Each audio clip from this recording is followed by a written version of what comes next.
Ձեր առաջարկները, շնորհակալ եմ։ Շնորհակալություն Արմեն Խաչատրյան, դահլիճում լրություն։ Շնորհակալություն,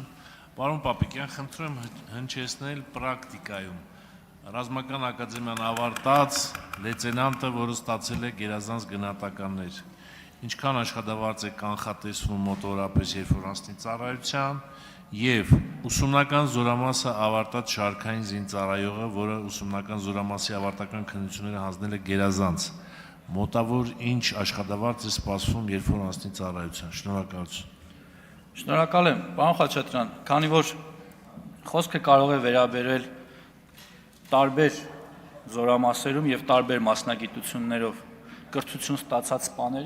սպաների մասով առիթ եմ ունեցել հնչեցնելու, որ գերազանց գնահատական ստանալու պարագայում ըստ ուղղվածությունների նրանց աշխատավարձը կարող է տատանվել 620,000-ից մինչև 750,000, բայց կարող ենք ունենալ ստորաբաժանումներ անգամ, որ այս 750-ից զատ, եթե անցկացնեն նաև այլ պայմաններում ծառայություններ, նրանց աշխատավարձը ավելի բարձրանալու հնարավորություն կունենա ընդհուպ մինչև 820,000-ի, բայց սրանք կարող են հաճախ լինել մասնավոր դեպքեր, որովհետև վերաբերելի կարող են լինել միայն այդ մարդկանց, ովքեր ունեն գերազանց առաջադիմություն եւ համընկնում են իմ նշված պայմաններին։ Երկրորդը, ինչ վերաբերում է պաշտպան հայրենիաց ծառայող գործընկերներին, այն կարող է տատանվել 420,000-ից մինչև 550,000, բայց նաև մարտական տարբեր ծառայություններ իրականացնելու պայմաններում այդ թվերը կարող են տատանվել նաև բարձրանալ։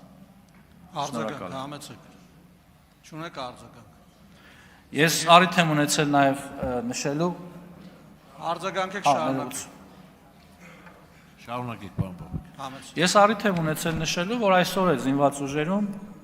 կախված իրենց մարտական ծառայությունից ու նաև զբաղեցրած պաշտոնից, զորատեսակից, այսօր պաշտպան հայրենիաց ծրագրով զինծառայողներ ունենք, 700,000 դրամից ավելի աշխատավարձ են ստանում։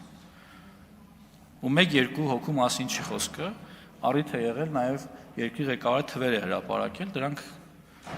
կան, այդ մարդիկ գոյություն ունեն։ Շնորհակալ եմ։ Շնորհակալություն, Սերգեյ Բագրատյան, համեցեք։